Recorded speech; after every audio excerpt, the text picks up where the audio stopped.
So you're ready to level up your t-shirt design, or you're really trying to increase your sales by coming out with something that's compelling, that's not boring, and ultimately it's going to help change the game for your business, your brand, and the overall goal is making more money. What is up, Define Squad? Welcome, welcome, welcome, and welcome back if you are not new here, okay? It's your girl Alex at Defined by Alex, and we are defining our lives and building our dreams. So when it comes to making t-shirts, okay, now depending on who you talk to, a t-shirt design needs to be very simple, or it can be very creative and complex. You know, it all depends on what you are going for. Like, for example, my t-shirt design that I have here is all typography, so obviously this looks like something that's going to be very quick and simple and to the point, and that is very true.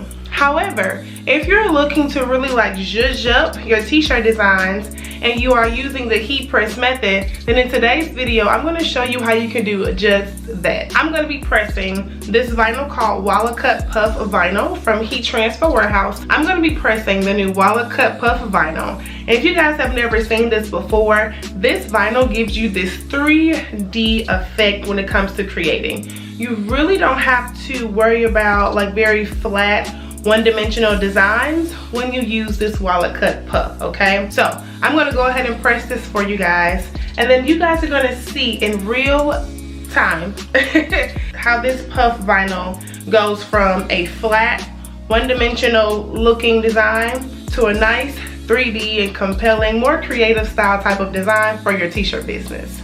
So let's get into it. Okay guys, so real quick, I'm gonna show you the design that I pretty much just thought of. It says motivated, but I found a really cool font and I thought, okay, that can add some flair to it, so I went ahead and chose that font, and then I flipped it because we're just using our standard heat transfer vinyl. Even though it's a puff, it does require you to still flip it, okay? So that's why I did that. And then for those of you who are wondering about your cut settings, this is where you're gonna have to play around with it, but I did find a good happy medium when it comes to my cut settings. So I'm using the heat transfer smooth, okay, and then I have my auto cut, just as a regular auto cut for the cut settings, and then the auto blade, which comes with the silhouette cameo. And then as far as my blade depth, that's at a 7, if you guys can see here. So that 7 is the blade depth. The force is 7 as well. I also have the speed at 8, and it's gonna pass just one time. So when it comes to like the numbers in your cut settings, this area right here, y'all, is where you have to play around with when it comes to, you know, getting your cameo and setting everything up. Each vinyl is going to be different. Each type of vinyl is going to be different. So you might have something where it requires a higher force and a higher speed, or vice versa, okay?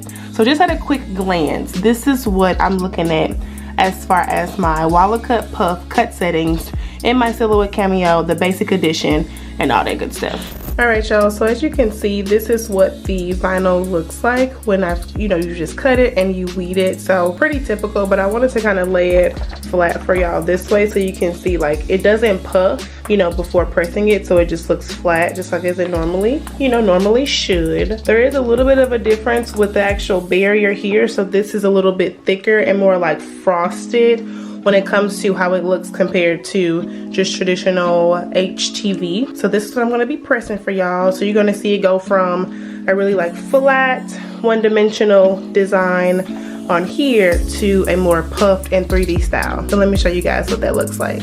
All right guys, so this is what it's looking like before I press it. So again, it looks very flat, one-dimensional. And then I also have off to the side here a shirt I pressed in a few videos ago when I was using the Caesar glitter vinyl, but I want to show you guys what it's going to look like compared to just normal HTV, which is right here. So this is no puff, it's just regular Caesar easy weed that I use for this shirt. And so with the puff vinyl, you're just pretty much gonna see what it looks like, okay, just side by side. So I have that down here, so if y'all can see, 320 for the temperature, 13 seconds, okay? So that's what, this is like my default when it comes to heat press. This is what I just use for HTV. This also works the best for me too. So if you're also thinking about what like temperature settings you should use and time settings, and I would suggest between like 310 and 340 for your temperature, and then 10 to 14 seconds. So y'all can see, got the shirt down here. Let me press it.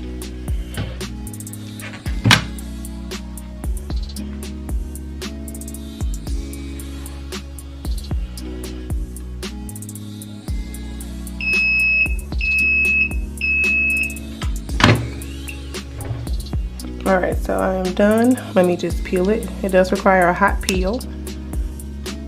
Ooh, you guys, look at that. Let me get it up close and personal for y'all. Excuse my nails, y'all. Like, one of these days, I'm gonna film and my nails are not gonna come off. But aside from that, I mean, you guys, talk about a game changer when it comes to your t-shirts game, okay? Now, as I said, I was gonna do a side by side so you guys can just see real quick. You see, that's just very one-dimensional. It's a flat lay, still very useful, but again, if you're like me, you wanna try different things, and this might be a really good video for you so you can see the difference. So this is, kind of can show you guys a few things at the same time, so that's pretty cool. So this is Caesar Easy Weed, just normal white Caesar Easy Weed. This is Caesar Glitter, so if you want to go into more of a textured, you know, heat transfer vinyl, then you can experiment with glitter. And then this is the WALAKUT Puff, okay? And so this is, I believe, Heat Transfer Warehouse's their own brand of vinyl. And so this is what it looks like. I like it. All right, y'all, so I'm back. And this is what, again, it looks like just really up close. Now, if I was to lay it like this, I'm hoping you guys can see how it's raised, and it's the 3D. So this is, you know, giving what it needs to give when it comes to puffing and all that stuff. And then on the back, I went ahead and did the motivated. So this is another, just another demo of the puff vinyl. It's very smooth. You get like this raised 3D effect. It's actually pretty cool. So I did that and got the front. And so now this is how you can also level up your t-shirt business. Before I go, I wanted to also announce to you guys that if you are kind of like in a rut, or you're just getting started and you don't really know what to do, I now offer 30-minute consultations for $30, and it's going to be just you and I having some one-on-one time about how to get your t-shirt business started. I'll leave a link in the description box below so you guys can book a consultation with me and, you know, just get started, okay? Because we are here to define our lives and build our dreams, and I really want to make sure that you guys are doing just that. But that is all for today's video, y'all, on how you can use the WALAKUT Puff Vinyl from Heat Transfer Warehouse. They do have a lot of different other colors too. I use just like a forest green, but you can definitely try out some different colors. Play around with the vinyl, you guys. This is definitely a space to be creative, to think outside the box, and to just ask questions, okay? So leave a comment down below. But as always, y'all, don't forget to drink your water, mind your business, and always choose yourself first, and I will catch you in my next video. Bye, y'all.